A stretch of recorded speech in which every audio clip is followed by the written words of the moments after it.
The Raven. The throne room was just as cavernous and dark as Celestia had remembered, though the custodes and Mechanicus adepts had done much to maintain the workings of the throne and the Astronomicon. They still labored in darkness and poor lighting, not helped by the low-lying cloud from incense burners that had filled the throne. Celestia had ordered the incense taken down. The last thing she needed was to smell foul while tending to her work.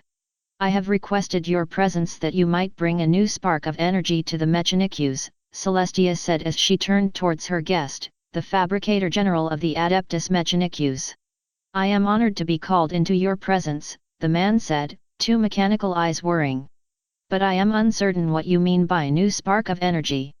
"Quite simply, I do not approve of the direction the Mechanicus has gone since my departure. Divorcing themselves from human emotions had been one of the core tenets of the Mechanicum since its inception, but by the way the Fabricator General shifted, Celestia could tell that he still felt fear.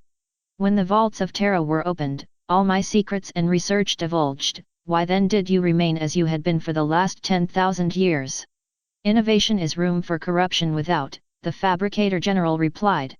"In such turbulent times, it would be ill-advised to allow such threats to ruin the holy works of the Omnissiah.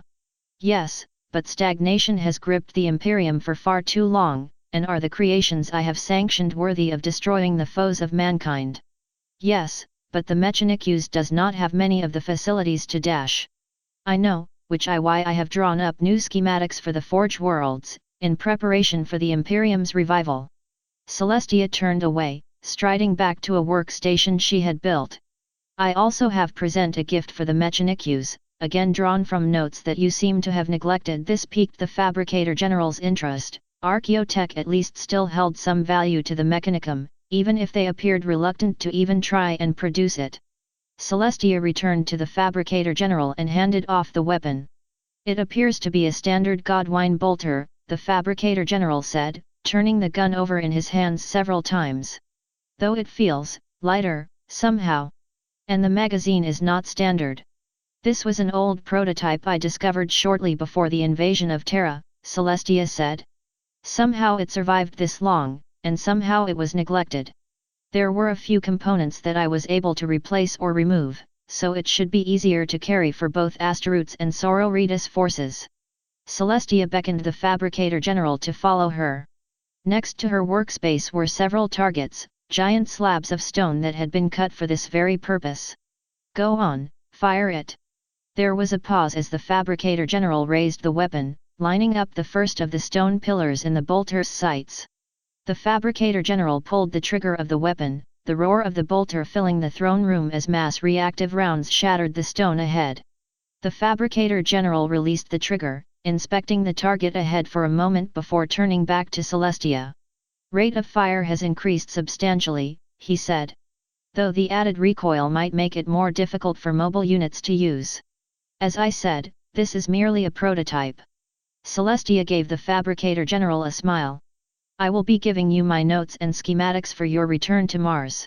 I would like 2,000 of these ready in the next 2 months at this," the Fabricator General scoffed.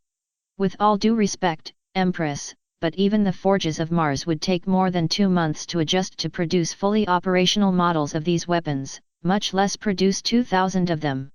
If you follow the plans I have for upgrading the Forge Worlds, you will have no such issues." Celestia gathered a collection of papers and data disks from her workspace. "I wish you a safe journey back to Mars, friend. I hope to see these weapons in the hands of the Imperium's finest soon enough." The Fabricator General said nothing, instead giving a nod of thanks before taking the information from Celestia. Celestia was prepared to turn back to her work when she spotted a custodian stepping out of the darkness, passing the Fabricator General without a word. "Empress," the custodian said, kneeling before continuing. "The young Inquisitor who assisted in your return has arrived bearing news." "Please, send him in," Celestia replied. The custodian nodded before rising and retreating back into the darkness. Satisfied, Celestia turned back to her workspace, brushing aside a few errant scraps of paper as the Inquisitor and his entourage approached. Celestia cast a glance over her shoulder as Mashes entered. He looked well, if a bit shaken due to standing before his god once more. To his left was Sister Bianca, the Hospitaller guiding a squirming Angelique towards Celestia. Perhaps that is the news Mashes is concerned about. Celestia waited until Mashes was an acceptable distance in before turning to face him. It is good to see you again, Mashes. You honor me, Empress, Mashes replied, kneeling. Though I come to you now with. I'm not exactly sure what is it, to be honest. Angelique's prophecies have always been rather scattered, but you must know what lies within her mind. The mind is a chest, Angelique whispered. And only the key of light may unlock it. So it is an interpretation of her mind that you seek, Celestia said, stepping forward and kneeling before Angelique. The young psyker shied away for a moment, but stopped once Celestia reached out and cupped the girl's chin with her hand. What is different about this particular prophecy? For a while now she's been talking about a raven. Mashes shook his head.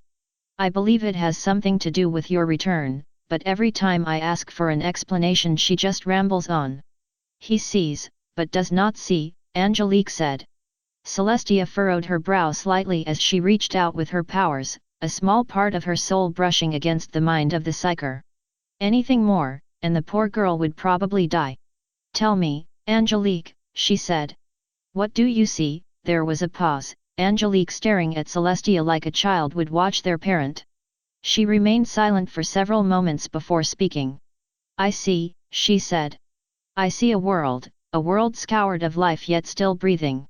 It is within the sun's embrace, but hidden from her sight. The raven is there, and he waits to be brought into the light. Celestia gave a small nod. Who is the raven? She asked. He is cloaked in shadow, but you may know well. Angelique looked off to one side. Send the mare, and she will lead him by the hand. Within Angelique's mind Celestia could see the faint image of a familiar purple unicorn, trotting off into the darkness. Angelique knows more than I thought. Celestia released Angelique, the little psyker drawing back to Bianca as Celestia turned to face Mashes. What do you think, Mashes? She asked. Mashes hesitated for a moment, the Inquisitor shifting on his feet for several moments. I do not think I am the one to offer any opinions, my Empress, he stammered. You are all-knowing, after all, and it would be foolish of me to try and persuade you into some course of action that would prove to be nothing but folly. Long ago I might have agreed with you, but the Imperium cannot be built solely with my power. Any bit of advice, any alternate thought that I might not have realized, any of these might be what stands between our victory over our enemies or the destruction of mankind. Celestia gave Mashes a smile. So by all means, tell me your thoughts on this matter. Think of me now as your teacher, not your Empress. There was a long pause, Mashes looking between Angelique and Celestia for several moments. Well, I do remember Lord Marcos saying that certain cults often use ravens and the like as blasphemous symbols, he started. But given how Angelique speaks of this raven, it does seem more benevolent than an agent of chaos. Sound judgment. Do go on. As for the sun's embrace, I don't know. Mashes scratched his head. I believe she might be referring to Sol itself, but that could mean anything from within the solar system to the edge of the segmentum solar. Celestia nodded as the young Inquisitor continued. And this bit about being scoured but still breathing. I assume you understand what she means. To be honest, no, under any other circumstances, seeing Masha's face drop in shock would have been amusing, but then potential threats to the Imperium were not present. But I do believe you are right about the placement of Angelique's prophecy, and that this raven is within the segmentum. But if I may speak freely, Sister Bianca said. There are thousands of worlds in the segmentum. It could take decades to find one person on one specific world. And that is where I believe the second part of Angelique's visions comes in. Celestia beckoned the three over to her workstation as she pulled an extra terminal forward. Tell me, Mashes, has there been a time when you have stood upon a planet's surface, looking out into space, and you have failed to see Sol? There have been times, the Inquisitor said. It is unsettling. What does that have to do with anything? With thousands of stars and planets about, who's to say that one or two may not drift to block where Sol and Terra may reside? Celestia finished keying in a search, a small map of segmentum solar appearing. The terminal word for a moment before a list of names appeared next to the image, the list stopping at close to 200. These are all planets or star forts that do not have direct line of sight to the Sol system. Celestia turned back to Mashes and his group. Angelique, can you find the location of the Raven from here? It is scoured, or was, once. Angelique muttered. The skies burned, and all will burn, but seasons pass, and slowly the scars are healed, the Raven's home unmarked by the signs of treason. Celestia nodded slightly, stepping back to allow Mashes access to the terminal. You understand now? Celestia asked. I think so. There was another pause before a single planet was selected. It was a small world, orbiting a binary system about 2 weeks from Terra. Romana Prime, settled in M.20 as part of the first Terran expansions, but all human settlements were exterminated by forces of the Arch-Traitor during their retreat at the end of the heresy. He sees, and he knows, Angelique chirped. Mashes furrowed his brow as he turned back to Celestia. I fail to see how a world that has been subjected to exterminatus can be considered healed. In the ancient days of Terra, forest fires were welcomed by some species of plant, as it burned away undergrowth and allowed their seeds to sprout and bring forth new life. Celestia looked to Mashes. It is possible that in their rush to flee the wrath of the Imperium, the traitors might not have finished their destruction of Romana Prime and that some forms of life have flourished in the 15,000 years the world has been neglected. A feral world that is believed to be destroyed would be a good place to hide. Sister Bianca offered. I read that the traitors of Aurelia did much the same. Mashes, Celestia said. I would like you to take your team and search Romana Prime for any sign of Angelique's Raven. Stay for as long as you need, but be prepared to return on my command. Of course, Empress, Mashes bowed low before continuing. I promise you that I will not let any threat to the Imperium linger within striking distance of Terra. I do not think it will come to that, but I thank you for your diligence. Mashes nodded and turned to leave, the trio well on their way before Celestia spoke again. Oh, and one more thing, she said. Perhaps it would be best if you brought Terra along with you. When I reached out to Angelique, I sensed that she saw a connection between my student and this Raven. So, Mashes started. You think that Terra is the mare? Celestia nodded before Mashes spoke again. It seems odd, I know she grew up on an agri-world, but she does not strike me as an equestrian. Celestia fought hard to bite back her laughter. There are many symbols whose meaning is not apparent at first, she said finally. Go, be on your way. Report to me once you arrive on Romana Prime, and please keep Terra safe. When they had first left, Twilight had been overjoyed to be back on the Sanguinium Martyrs. It was still cold, dark, and cramped, but at least the air was fresher than Terra and she could get away from the crowds of the Imperial Palace. Naomi's sisters seemed relieved as well, though it was hard to tell as once again the others were doing a masterful job at hiding their thoughts and emotions. Most of them, anyway. So there we were, in the middle of the night. Judith said, leaning towards Nikolai and Alexis. It was daytime, droned Ruth from her spot next to Judith. We were surrounded on all sides by bloodthirsters. They were bloodletters. Dozens of them.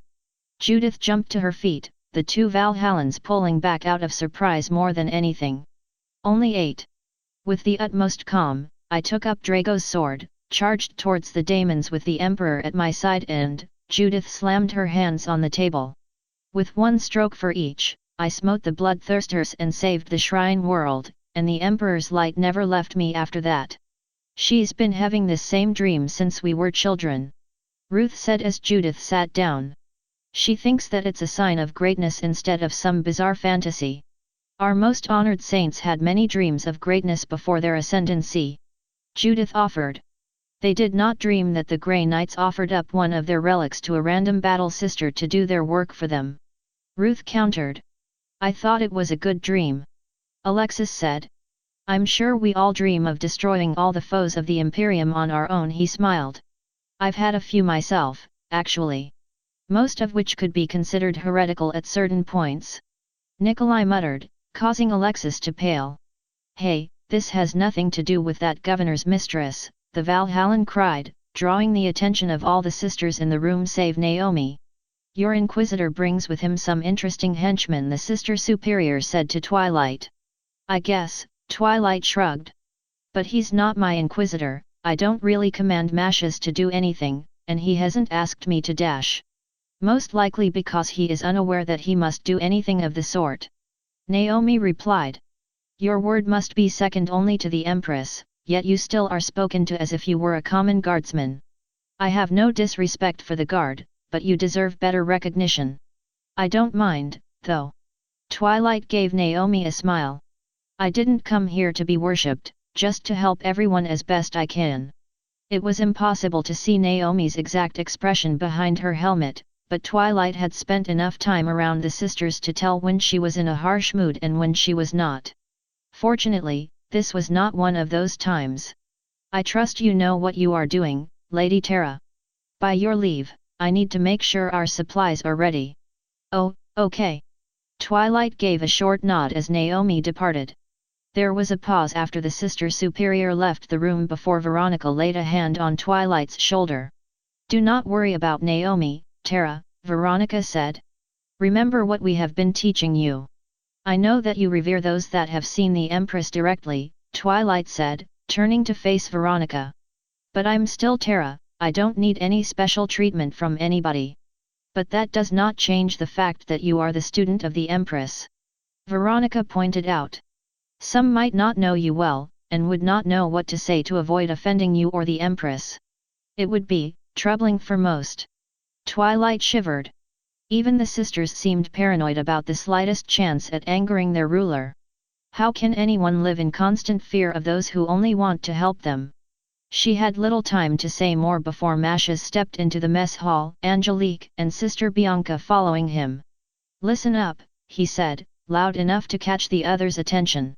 We have just entered orbit around Romana Prime. Mugos Eril has prepared the lander for transport, and with luck we should be planetside by dawn. What will be expecting us down there? Nikolai asked. Unknown, Mashes replied. We have not had time to perform a full survey of the planet, so stay alert and keep rebreathers on you at all times. Fortunately, with the sisters attached to Tara we have a little more flexibility in our search patterns. Wait, and the raven will fly to his perch, Angelique said, rocking back and forth on her feet before Bianca steadied her. With all due respect, my lord, Ruth started. Do we have to bring the Psyker along with us? She does not appear to be the most stable of individuals. Angelique will not endanger our mission as long as I am here to watch her, sister, Bianca said. The little Psyker may wander, but she never flees companionship. I'm sure, but I would feel a little more comfortable without the Psyker around. The sister shook her head. There's just too much that can go wrong due to their powers. You know I'm a Psyker too, right? Twilight asked. At this, Ruth's face paled to almost pure white. There's nothing wrong with that, she added. Psychers touched by the Empress are blessed. I'm just a lowly sister, so what would I know? Angelique is a wonderful addition to our mission, and I'm sure my other sisters would agree with me.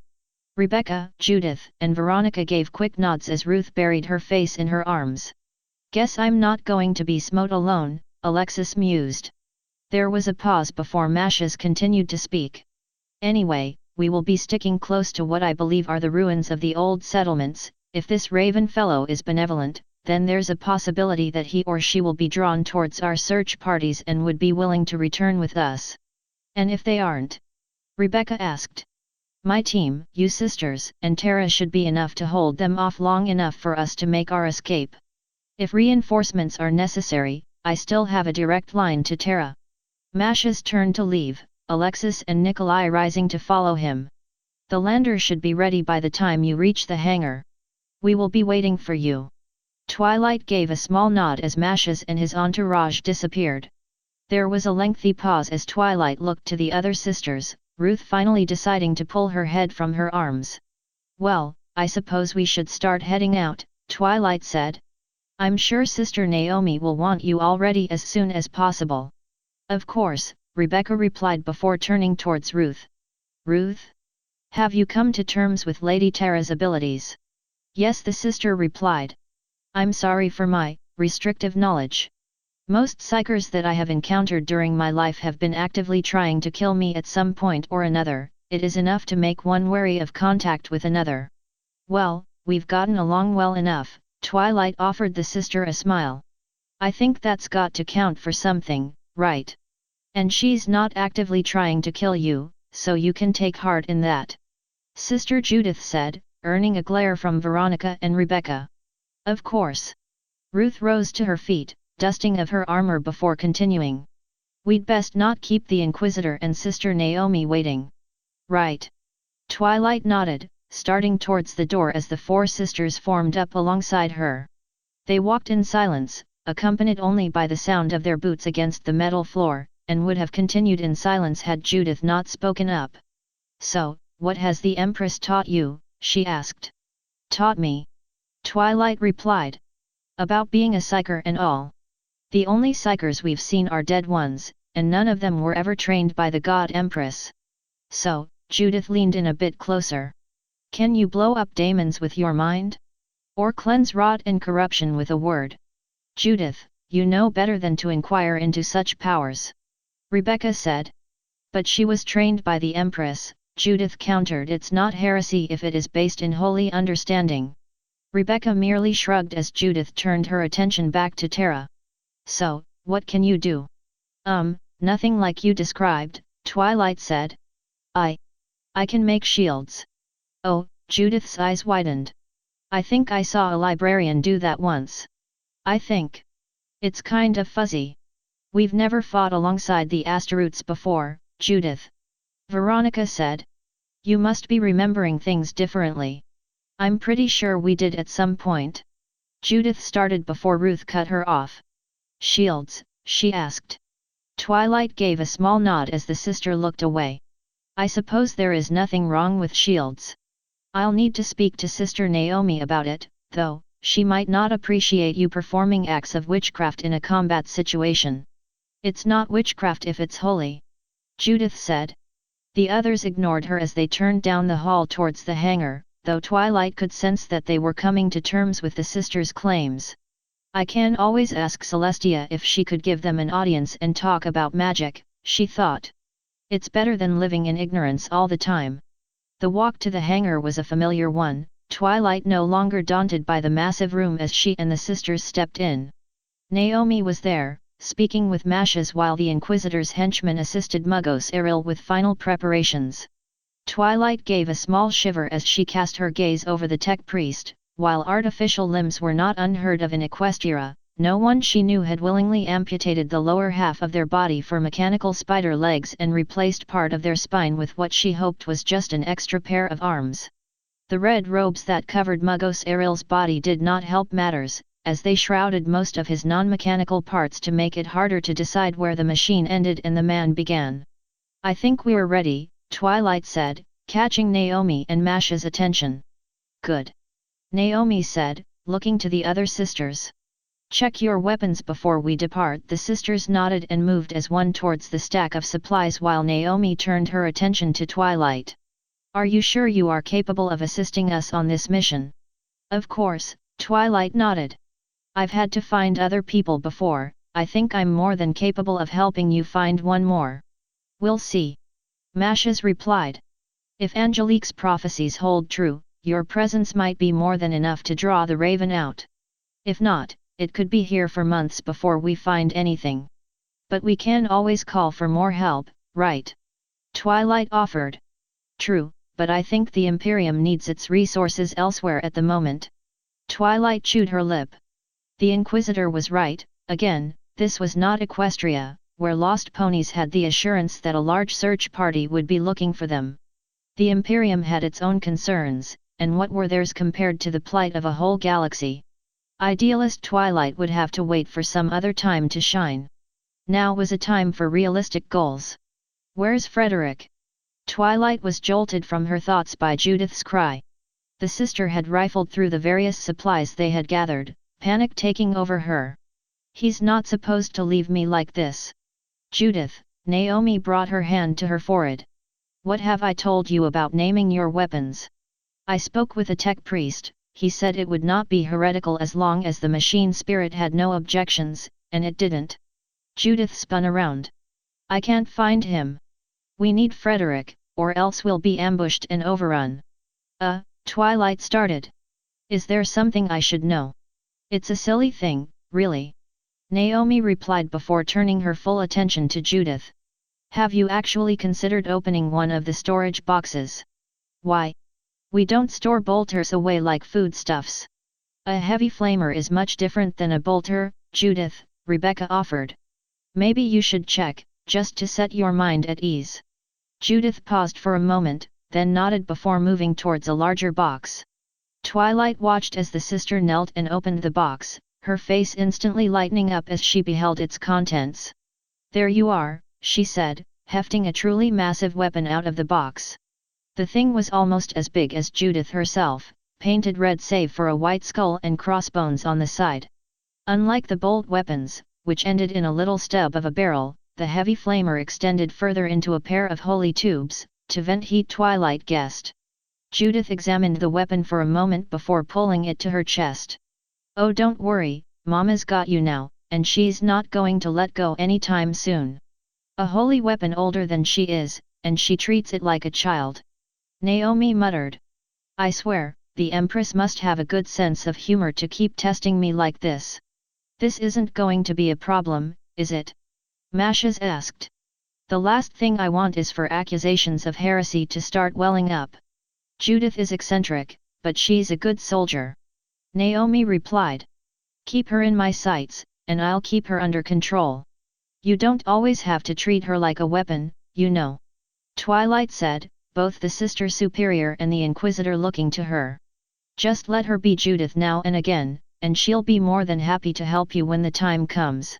Mashes blinked in surprise a few times, and though it was impossible to read Naomi's expression through her helmet, Twilight guessed it was more of the same. Instinct told her to back down, but Twilight found herself standing firm. I suppose you bring up a valid point. Mashes started. But that is a matter for another time. We need to get down on Romana Prime before the Raven goes into hiding again.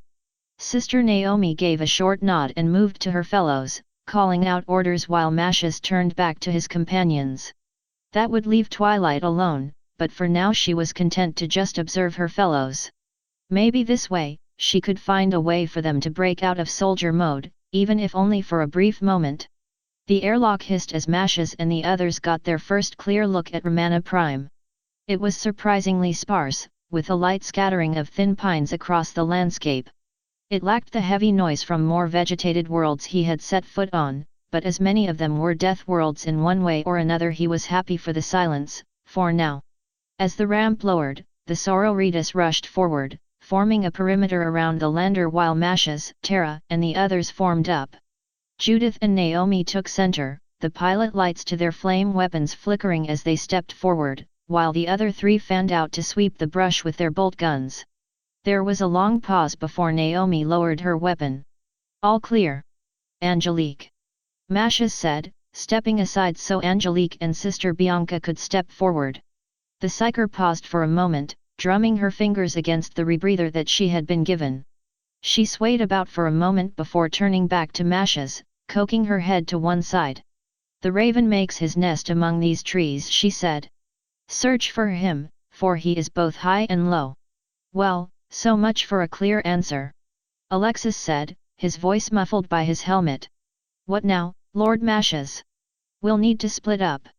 Mashes said, coming down to the ground. Groups of two, though Tara should stay close to Sister Bianca and Angelique. Alexis, Nikolai, stay here and guard the camp, we should be back before nightfall. Yes, Lord Mashes. Nikolai said, nodding to Alexis as the two formed up at the bottom of the ramp. Tara followed after them, swaying slightly with each step she took. How can you wear these helmets? She asked, tugging at the stormtrooper helmet that Mashes had provided her. You can't see a thing in them. Not all of us are blessed with the systems available to the Astaroths. Mashes replied. Stay close to Angelique, and I'm sure you'll be fine. Sure. Tara nodded, her helmet shifting forward much further than it would have had it fit her. Mashes turned away from Tara, approaching Sister Naomi as she gave her own instruction to her sororitas. There are no objections if you accompany me, sister, he asked, drawing Naomi's attention. None at all, Lord Mashes. The woman replied. My sisters have their orders, though I would have preferred that one of them keep an eye on the Empress student. Sister Bianca will take care of her, Masha's assured her. And if all else fails, we still have Vox casters, do we not? I suppose. The sister's body language said otherwise, but Masha's was not interested in dragging this conversation out further. Come, we have your Psyker's raven to find. Masha's nodded, and with that the groups departed. Masha's and Naomi took a more northern route, skirting along the edge of the forest before ducking into one of the thicker patches of underbrush. You are protective of the Empress student? Masha's asked once he was certain that they were alone. Why would I not be? Naomi replied. She is the blessed student of the holy god Empress. To not be protective of her is to invite disaster upon the Imperium. The Sororitas looked to Masha's. And are you not?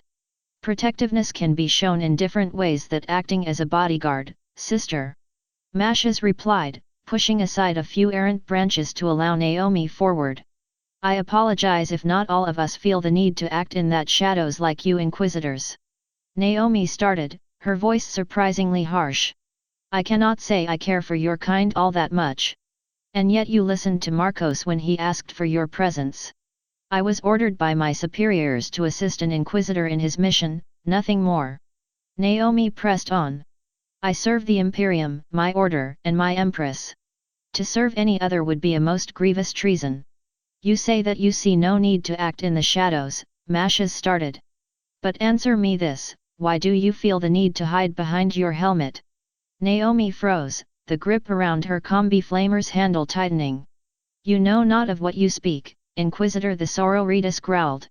I requisitioned your personnel files when we departed Terra, a little light reading so that I would know who I am serving alongside. Masha's moved so he was alongside Naomi. And I must say your record both impresses me and confuses me. You have served in many notable campaigns, including the Second Greya Uprising, yet not only have you refused recognition for your actions, you have also refused direct orders to be transferred to training units. The Imperium needs soldiers, Naomi countered. I am willing to lay down my life for my people, why would they deny me that chance? Even Space Marines know when the time is needed to train the next generation. Masha said. If I were anyone else, I would say you were hoping that you would die anonymously on one of those battlefields. And then there's the matter of your helmet, and what lies beneath. Naomi's hands were trembling now. Please, for your sake, Naomi said. I would like to continue our search. I know. Masha's backed off as Naomi continued walking. But there is no shame in what happened, it was beyond your control. And that is where you are wrong, Inquisitor. Naomi stormed off, trampling a few small saplings underfoot as she walked. Masha's waited a few moments until he was certain there was enough foliage between him and the Sister Superior to absorb bolter fire, continuing at a slower pace to check whatever his partner had missed. He knew the sisters would mean well, but keeping a closer eye on Terra would not be ill-advised. What do you see, Lady Terra? Bianca called from behind Twilight. Twilight gave a small swallow as she leaned over the ledge, her hands wrapped around a nearby tree as she peered over. I see, she started. Well, it's a ravine, a pretty big one too. I think I see some caves a little farther down. Bats wait in caves, Angelique chirped. Their corpses lie broken by the greatest of mankind. Thank you, Angelique. Twilight replied, pulling away from the ledge and hurrying back to the others. So, do you think the raven might be hiding down there or something? It is worth reporting to Lord Masha's, Bianca said. We will have to do a full sweep of the caves tomorrow, though, we are drawing close to evening and I do not feel we would be properly armed for a full search. Send the mare, and she will return, Angelique said. The raven is watching, and will wait for the door to be opened. Twilight gave a small smile. As odd as some of Angelique's predictions were, they had become endearing the more she heard them. Maybe I can reach out to her like Princess Celestia did, she thought. It might help her be a little more coherent. Well, we'll just have to provide a door for him to open, won't we? Twilight replied. Angelique gave a giggle, dancing about in place while Bianca and Twilight looked on. I thank you, Lady Terra, she said. Tending to Angelique can be tiring, but with your help and the Empress blessing she has become much more manageable. Oh, you're welcome. Twilight smiled. That smile faded as she saw something. She was not sure what, but something in the trees had shifted, ever so slightly. Even when watching it, she was uncertain if she had actually seen it, but a small part of her mind confirmed otherwise. Bianca noticed Twilight's shift in expression and frowned. Is something wrong, Lady Tara? She asked. Twilight replied, snapping her vision back to Bianca. No, I just thought. Out of the corner of her eye she saw another shift in the foliage. That. I just thought I saw something. What? Bianca looked around. I see nothing, just trees. Really? Twilight asked, looking around again. The forest was still, save for a wind blowing in from the north. But as she watched, Twilight once more saw a shift in the air, ever so slightly, closer to the ravine below. If it's okay with you, I'm going to try and find a way down into the ravine, for later, you know. Would you like me to come with you? No. Twilight cried, perhaps a bit too loudly. Angelique cocked her head to one side as Twilight stammered out an expression. I mean, you have to stay here with Angelique, right? I can just go on ahead for a little, right? Bianca did not seem convinced, but she did give Twilight a knowing sigh. Very well. I will wait here then, but remember to alert us if you are attacked. Twilight nodded, turning and wandering off towards where she had seen, whatever it was. She pushed aside a few low-lying branches, scanning the forest for any sign of movement. Nothing. Whatever it was, it would have given Pinky a run for her money when it came to hiding. Hello? Twilight asked, continuing on towards the edge of the ravine. Ahead, she could see a small path carved from the rock, all but invisible to the naked eye. There was still no movement, but something within Twilight told her to move on. Is someone there? No answer. Of course, if someone wanted to say hidden, why answer the blundering mare asking where they were? Twilight ventured onward, ferns brushing against her legs as she made her way toward the path ahead. It was overgrown, sure enough, and some of the stones looked ready to fall, but with enough patience she could get down without falling. Twilight hesitated for the briefest of moments, her hand brushing against the hilt of her sword. This was a new universe. She needed to be a little more daring. Leave, now! Twilight yelped and spun, but the source of the voice was nowhere to be found. Quickly she drew her sword, the armor-sundering power field wrapping around it as she held it. Who's there? She called. Please, I don't want to fight you. Neither do I, the voice said. Twilight turned about, but found no one. It was as if the voice was coming from all directions at once, whoever it was that was speaking slowly circling her. Leave. Gather your companions and never return to this world. Why? Twilight lowered her sword. Please, tell me who you are, but the voice had fallen silent. Twilight turned again, but there was no sign that anyone had been near her, not even a disturbed leaf. She hesitated for several moments before putting her sword away, the energy field winking out as she turned back to where Angelique and Sister Bianca were waiting. That did not take very long, Sister Bianca said. What did you find? Twilight hesitated. Sister Bianca was a caring woman, no doubt, but she could also report anything and everything to Mashes, while she did like the Inquisitor. Drawing more people into a situation that could get them hurt was the last thing Twilight wanted on her mind. Nothing, really, she said. But I did find a path leading down the ravine. We can let Mashes know when we search tomorrow. I see. Bianca nodded. Well, we best head back to the ship now. Twilight nodded, falling in place next to Bianca while Angelique skipped on ahead. There was a lengthy pause, the three women walking in silence broken only by Angelique's odd humming. Sister Bianca, Twilight said, catching the Hospitaler's attention. How did you end up working with Mashes? He needed my help, Bianca replied. His previous medici had been lost to a rogue Kroot warband, and Angelique's lucidity was in jeopardy. I had some experience treating psychers during my years as a Hospitaler, so he brought me aboard to care for the girl. Oh, Twilight looked ahead to where Angelique had stopped to examine a flower. But it doesn't really seem like you, all this sneaking around and hunting aliens and monsters and the like. The Imperium calls us to take many roles for the benefit of mankind. Bianca countered. I am a healer, first and foremost, my duty is to bring relief to the sick, comfort to the dying, and guidance to the lost. If asked, I could take up a bolter and fight as I did before I became a hospitaller, but for now the Inquisitor and the Empress require more, gentle skills. So, you were like Naomi and her sisters? Twilight asked. Once. I was a daughter of the Argent Shroud, as proud a sister as ever. I fought well against the enemies of the Imperium, but I wept whenever I saw the conditions that the faithful were left in once we had to move on.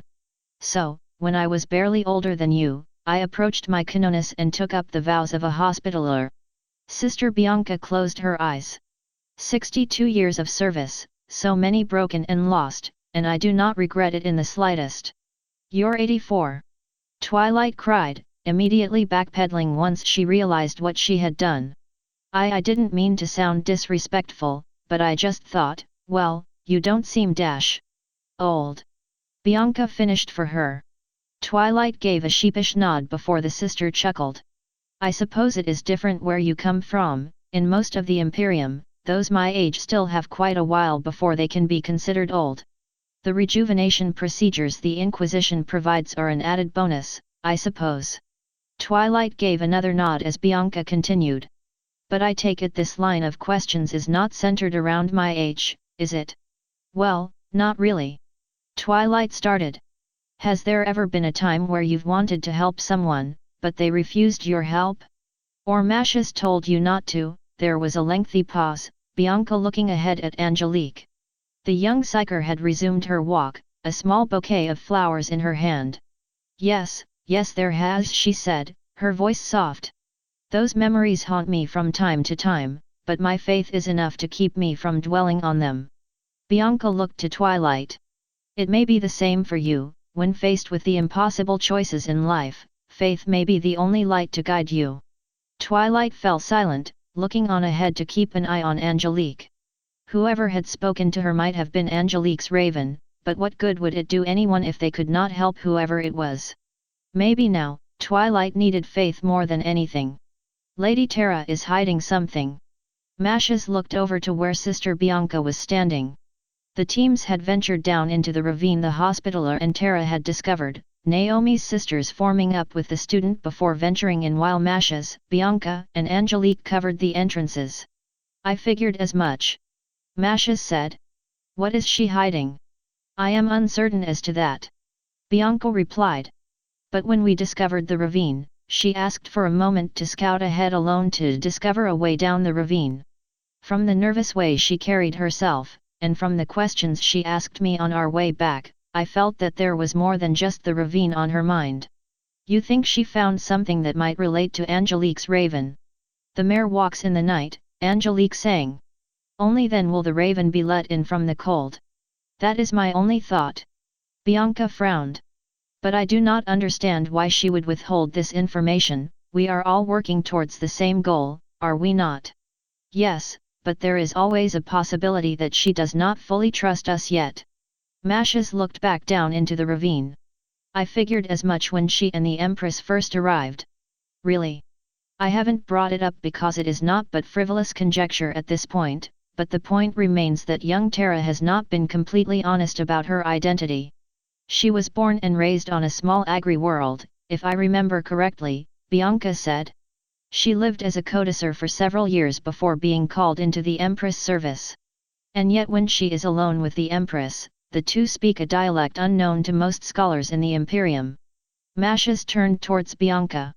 It took me most of our trip to Terra to even find a scholar who knew of it, and it took him even more time to determine that dialect died out centuries ago when the planet of origin was destroyed by the Necron world Borsis during the Vidar campaign. Now how would a young codicil become fluent in a language that has been dead since before the Emperor awoke from the Golden Throne? The Empress taught her. Bianca offered. Most likely, but why? Mashes looked back to the ravine. What is it that young woman is hiding from us? I don't believe it truly matters, Bianca said. You say she speaks it only when in the presence of the Empress, correct? What business do we have in inquiring into the secrets of Her Holiness and her favorite student? Mashes had no answer to this. Of course, it was silly of him to be suspicious of the Empress. She was the ruler of mankind, the god of order who stood against the tide of chaos and destruction. But inquisitorial training taught him to always have suspicions. Could he so easily give up that training for one girl? Mashes was shaken from his thoughts by the sound of the sisters and Tara returning. "There's nothing down here," Tara called up. "Are you certain of this?" Mashes asked. "We found the skeletons of a few creatures, but they had rotted months ago," Naomi replied. "If there was something hiding in these caves, it has since moved on." Mashes gave a small snort of disappointment. Yes, they had only been searching for a few days now, but time was a resource the Imperium did not have much of, and this hunt for a raven was taxing that much further than he had hoped. Mashes' gaze drifted towards Tara. "And what is your role in this, that you would make Bianca of all people suspicious?" "All right then," he said. "We'll extend our search to the south tomorrow." Sisters Rebecca and Veronica spotted a few disturbances in the land that might be sign of habitation.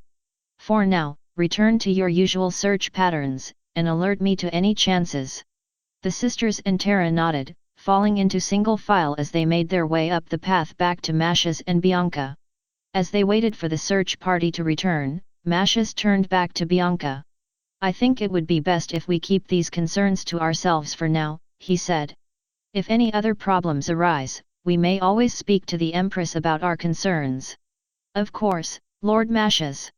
Sneaking out was something Twilight never did, well, rarely did. There had been a few incidents when she had followed her brother and Cadence on their dates, but that was mere childish curiosity.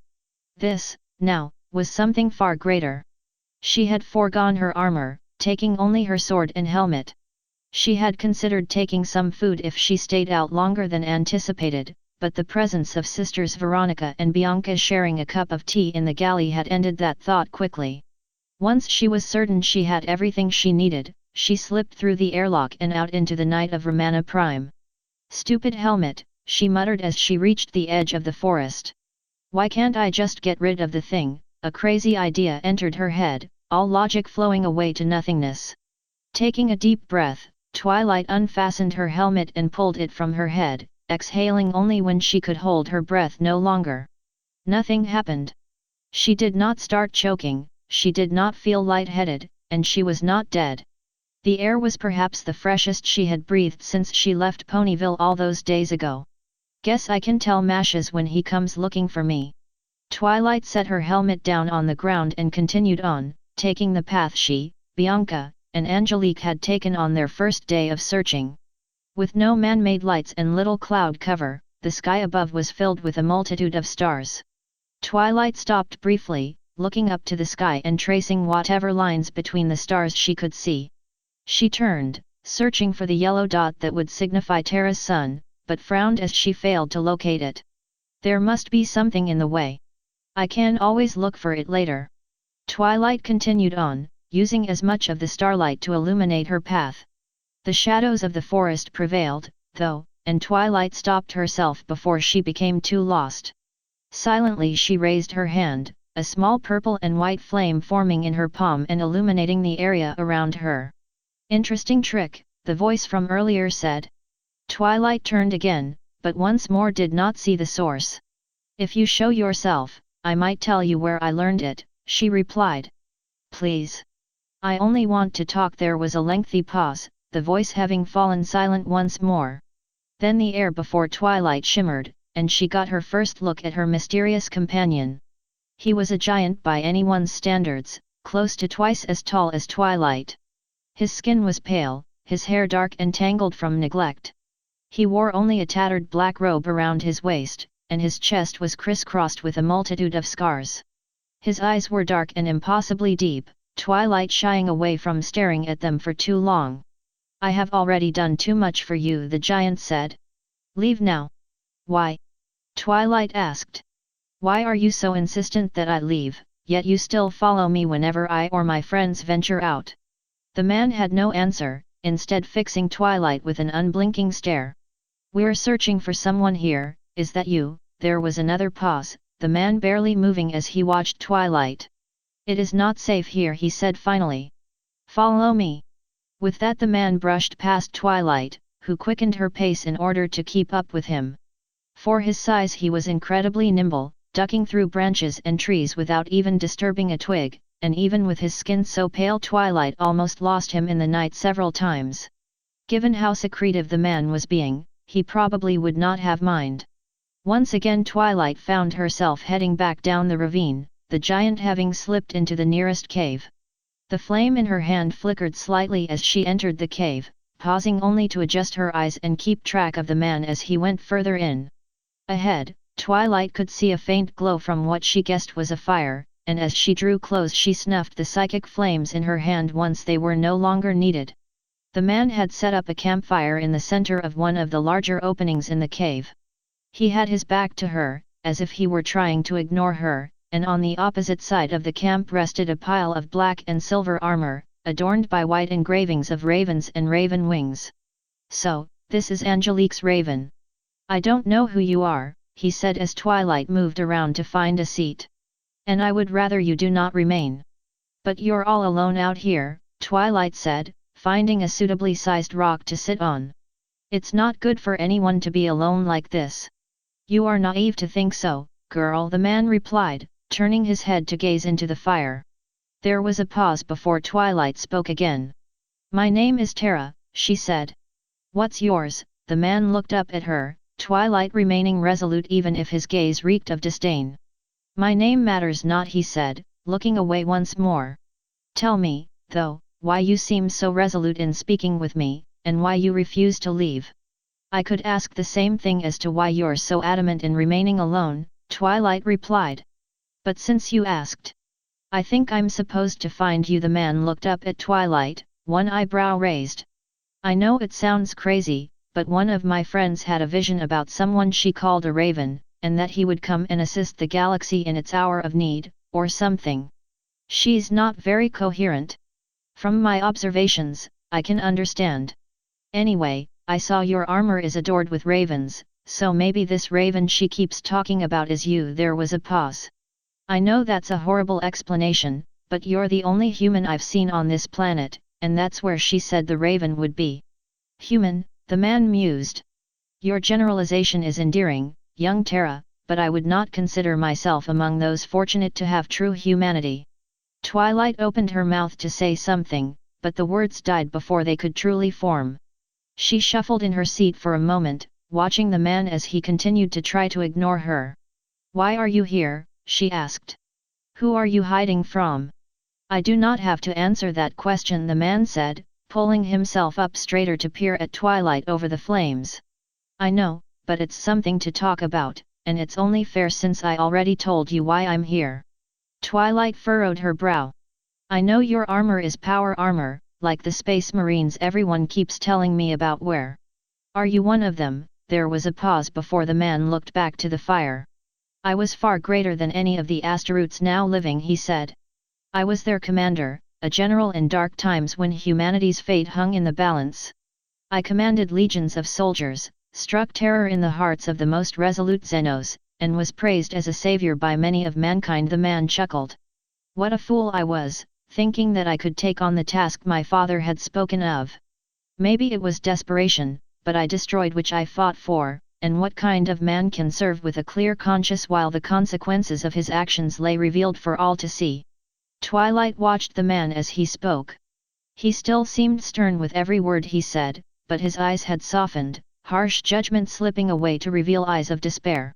To Twilight it was like watching Luna returned from the moon, begging Celestia for forgiveness for her actions as Nightmare Moon.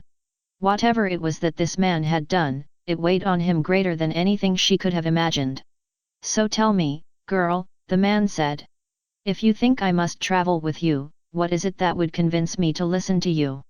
Twilight paused for a moment, mulling over the question in her mind. "I have a friend," she said. She was a skilled athlete and horse rider, well trained in shows and displays.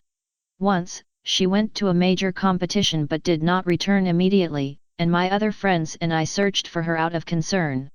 We found her in a small farming village miles away, hiding out because she felt ashamed that she had failed to claim victory in any of the events she participated in. I fail to see how one woman fretting over a horse race is anything dash. I'm not finished. Twilight snapped, the man drawing back slightly to let her go on.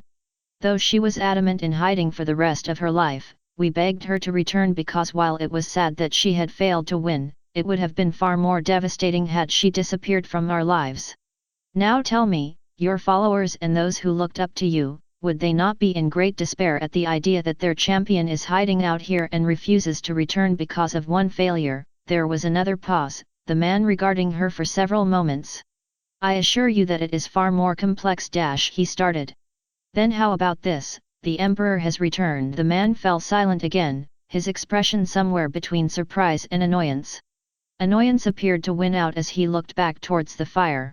That would not be the first time I was tricked into thinking so, he said. The Emperor is gone, whisked away by the tides of the Immaterium. That's where you're wrong. Twilight rose to her feet. The Emperor has returned, and the Imperium is on the rise again. It will take time, and it will be hard, but I have no doubt that the Emperor will see the Imperium through this. Twilight's brow furrowed again. If you don't believe me, come back to Terra and see for yourself.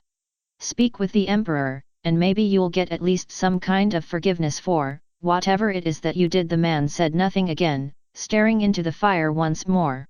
Twilight sighed, slumping her shoulders slightly, convincing this man was certainly going to be more difficult than convincing Applejack to return to Ponyville, if this was anything to go by. I'll be back in the morning if you want time to think about it, she said finally, turning to walk towards the exit. If you still want to be left alone, I'll do my best to convince the others to leave. She was prepared to leave. Then the man spoke. Wait, he said. Twilight turned back, watching as the man held out his hand. If you would please, may I borrow your sword for a moment? Mashes leaned down and picked up Terra's helmet from where it had been resting. It was undamaged, and from the way it had lain on the forest floor she had made sure to set it down carefully. The fact that Terra was now nowhere to be found was another matter entirely. Her tracks lead off into the woods. Nikolai said from further ahead. It doesn't look like she was attacked, though, they are too evenly spaced to indicate flight. So the Empress' favorite student wanders off into the forest and disappears, Naomi started. And you did not have the foresight to keep one of us guarding her at all times.